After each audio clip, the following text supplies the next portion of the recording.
Hello बच्चों, class 11 physics में आज हम लोग चैप्टर 3 जो गति का नियम था उसमें से एक नया पॉइंट पढ़ेंगे। यह आज हम लोग पढ़ेंगे आवेग संवेग प्रमेय और न्यूटन की गति का तीसरा नियम के बारे में देखेंगे।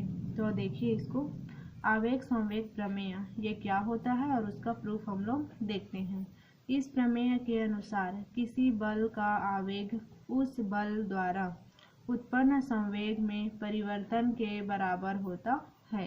मतलब किसी बल का आवेग जिसको हम लोग मानेंगे उस बल द्वारा उत्पन्न संवेग में परिवर्तन के बराबर होता है। मतलब जो हम लोग का आवेग को जे मानेंगे तो संवेग में परिवर्तन के बराबर मतलब del P upon del T के बराबर होगा। ठीक है, इस प्रमेय को हम लोग सॉल्व करेंगे। तो इसका प्रूफ देखिए, न्यूटन की गति के द्वितीय नियम से। न्यूटन की गति के द्वितीय नियम में हम लोग क्या पढ़े थे कि उसमें लगने वाला बल उसके संवेग में परिवर्तन के दर के अनुक्रमानुपाती होता है। मतलब किसी भी वस्तु पर लगने वाला बल उसके संवेग में परिवर्तन के दर के बराबर होता है। F equal to D P upon D T. ये हम लोग का कहाँ से आया? न्यूटन की गति के द्वितीय नियम से। ये हो गया। फिर देखिए dp का वैल्यू चाहिए तो f को मैं dt के साथ मल्टीप्लाई कर दी तो dp equal to f into dt हो जाएगा। dp equal to f into dt हो जाएगा। ये मेरा इक्वेशन नंबर पहला हो गया। अब देखिए, समय t इक्वल टू t1 पर वस्तु का संवेग p1 है तथा समय t इक्वल टू t2 पर संवेग p2 हो तो हम लोग एक वस्तु है जिसका समय t1 पर संवेग p1 है और दूसरा संवेग t2 पर संवेग p2 है।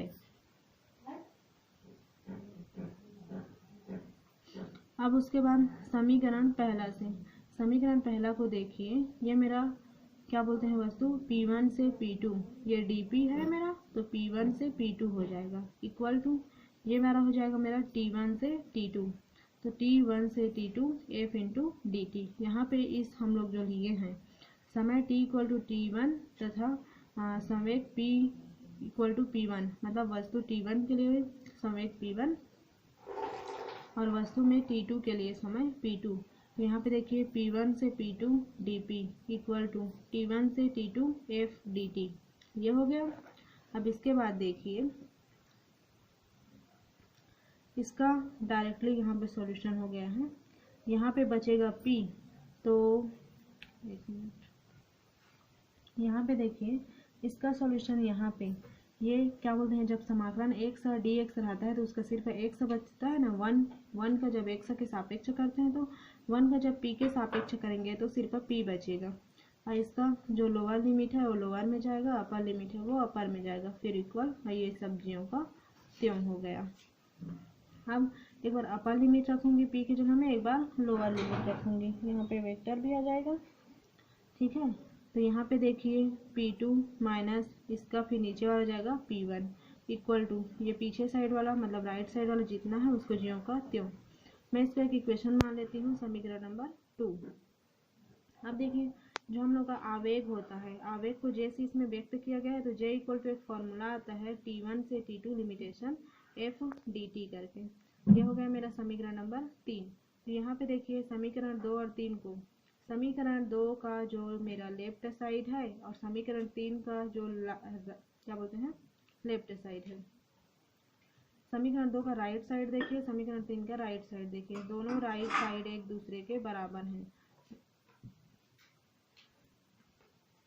समीकरण 2 का राइट साइड और समीकरण 3 का राइट साइड एक दूसरे के बराबर है तो उसका जो लेफ्ट साइड है वो भी एक दूसरे के बराबर हो जाएंगे। समीकरण 2 और 3 से बोल दी, मतलब मैं बोली थी वही है। जो मेरा लेफ्ट साइड है वो j equal to p2 minus p1। तो यहाँ पे j इक्वल टू इसका परिवर्तन, इसको हम लोग क्या लेते हैं डेल p। ये क्या है आवेग इक्वल टू संवेग में परिवर्तन। हम लोग का प्रमेय क्या बोला था कि किसी वस्तु के आवेग उसके संवेग में होने वाले परिवर्तन के बराबर होता है। तो देखिए आवेग बराबर संवेग में परिवर्तन के बराबर हो गया। परिवर्ती बल का आवेग उस बल द्वारा उत्पन्न संवेग में परिवर्तन के बराबर होता है। ये देखिए जो हम लोग का प्रमेय था वही प्रमेय यहाँ पे प्रूफ हो गया कि परिवर्ती बल का आवेग उस बल द्वारा उत्पन्न संवेग में परिवर्तन के बराबर होता है। आवेग संवेग प्रमेय है, यही हम लोग को क्या है, आवेग संवेग प्रमेय है। आई होप आप लोगों को समझ आया होगा। अब एक और नियम हम लोग देखते हैं, न्यूटन के गति का तीसरा नियम। अब देखिए न्यूटन के गति का तृतीय नियम, ये क्या होता है। इस नियम के अनुसार प्रत्येक क्रिया के बराबर तथा विपरीत प्रतिक्रिया होती है। न्यूटन के गति के नियम में जो तीसरा है, प्रत्येक क्रिया के बराबर विपरीत प्रतिक्रिया होती है।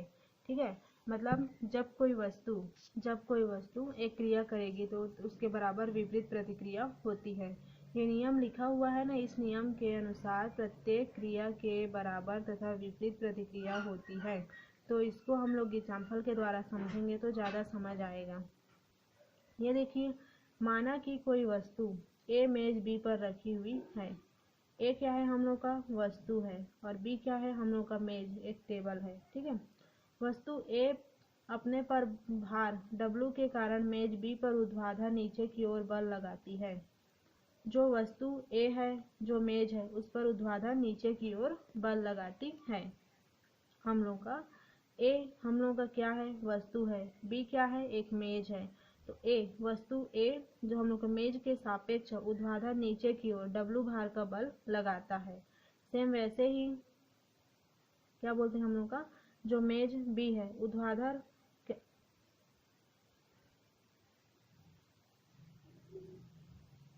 ठीक है, और जो बी है वो वस्तु ए के सापेक्ष ऊर्ध्वाधर ऊपर की ओर बल लगाती है। यहाँ पे एक चीज ध्यान देना है कि ए हम लोग का वस्तु है, बी हम लोग का मेज है। जो वस्तु है वो मेज के सापेक्ष ऊर्ध्वाधर नीचे की ओर बल लगाता है, और जो मेज है वो वस्तु पर ऊर्ध्वाधर ऊपर की ओर बल लगाता है। मतलब एक दूसरे के विपरीत प्रतिक्रिया। देखिए बोला है ना, प्रत्येक क्रिया के बराबर तथा विपरीत प्रतिक्रिया होती है। जो वस्तु ए है वो मेज पर जितना बल लगा रहा है उसके विपरीत ही जो मेज है वो वस्तु पर भी बल लगाएगा, लेकिन इनकी दिशा क्या है, विपरीत है। चिन्ह से देखिए, इसकी दिशा और इसकी दिशा एक दूसरे के विपरीत है। तो इसी को वहां पे बोला गया है कि हम लोगों का जो वस्तु ए है वो बी पर बल लगाएगा और बी ए पर लगाएगा। अब इसका सॉल्यूशन देखिए, माना ए द्वारा मेज पर लगाए गए बल W को यह क्रिया बल तथा मेज बी द्वारा वस्तु पर ए पर लगाए गए बल R को प्रतिक्रिया बल या प्रतिबल कहते हैं। इसको क्रिया बल, ए द्वारा जो बी पर लगता है उसको क्रिया बल। ठीक है, और जो बी द्वारा, देखिए ए द्वारा बी पर लगता है, ए द्वारा बी पर लगता है उसको क्रिया बल, और बी द्वारा ए पर लगता है उसको प्रतिक्रिया बल कहते हैं। अब देखिए, इस प्रकार यदि एक वस्तु ए द्वारा दूसरी वस्तु बी पर लगाए गए बल, ए द्वारा बी पर लगेगा बल, उसको हम लोग FBA से व्यक्त करेंगे, तथा वस्तु बी द्वारा ए पर जो बल लगेगा उसको हम लोग FAB से व्यक्त करेंगे।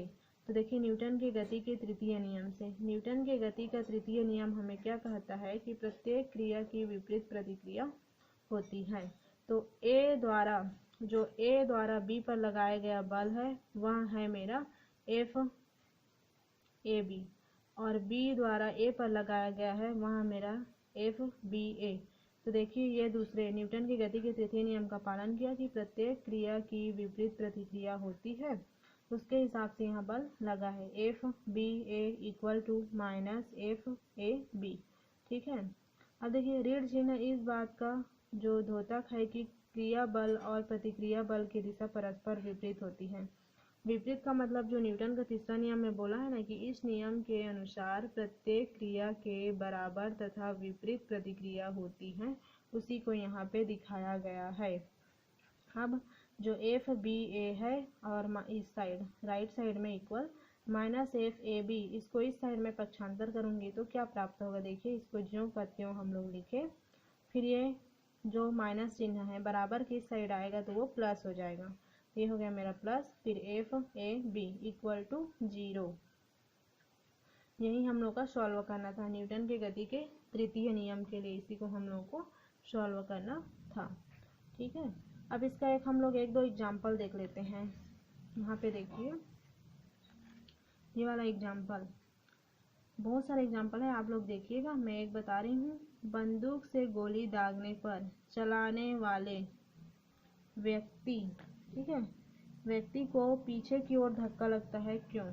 क्योंकि देखिए जो बंदूक है उसको व्यक्ति दबाता है, तो दबाता है वो पीछे के साइड होता है, लेकिन गोली आगे के साइड निकलती है। मतलब जितने जोर से आप दबाओगे उतने जोर से गोली निकलेगा। प्रत्येक क्रिया की विपरीत प्रतिक्रिया होती है। बंदूक को दबाते हैं वो पीछे आती है, वो हम लोग की एक क्रिया हो गया। और बंदूक से जो गोली निकलती है वो पीछे से होते हुए आगे निकलती है, मतलब वो हम लोग की क्रिया हो गया। तो दो क्रिया हुआ ना, तो उसके हिसाब से प्रत्येक क्रिया की विपरीत प्रतिक्रिया होती है। तो क्रिया सीधा लगता है, एक क्रिया उल्टा लगता है, तो प्रत्येक क्रिया की विपरीत प्रतिक्रिया होती है। इस प्रकार से ये बंदूक वाला आप लोगों को समझ आया होगा। ये हम लोग का देखिए इसमें क्या दिया है, बंदूक के अंदर बाहर, बंदूक के अंदर बाहर बारूद के जलने से उत्पन्न गैस गोली पर बल लगाती है, जिससे गोली अत्यधिक वेग से आगे चली जाती है। गोली भी उतना ही बल बंदूक पर पीछे लगाती है, जिससे बंदूक चलाने वाले को पीछे की ओर धक्का लगता है, इसलिए व्यक्ति पीछे चला जाता है। न्यूटन की गति का तीसरा नियम हो गया। आज की वीडियो में इतना ही रखते हैं। Thank you.